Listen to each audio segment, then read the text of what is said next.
మనం ఒక కొత్త ఇంటిని కట్టుకోవాలన్నప్పుడు ఎంత కంకర పడుతుంది అనే విషయం. అంటే మనం ఒక స్లాబ్ ఏరియా ప్రకారంగా మనం క్యాలిక్యులేట్ చేసుకోవడం ఈజీగా అయిపోతే మనం దాన్ని ప్రొక్యూర్ చేసుకోవడం కూడా మనకి ఈజీ అయిపోతుంది. అంటే మనకు ఒక కంకర కావాలంటే 0.9 CFT for 1 SFT of slab area. అంటే 1000 SFT కనుక మనం ఇల్లు కట్టుకుంటే 0.9 అంటే 900 CFT అంటే 9 యూనిట్ల కంకర మనకి కావాలి. ఇది సింపుల్ కదా.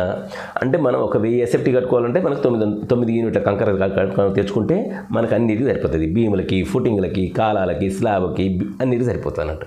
అదేవిధంగా ఇటుకలు, మనం ఇటుకలు ఎంత కట్టుకోవాలంటే మనం ఒక ఇటుకలు తెచ్చుకున్నప్పుడు రెడ్ బిక్ తెలుసు కదా, 9 ఇంచులు, 4 ఇంచులు, 3 ఇంచుల సైజు ఉంటుంది.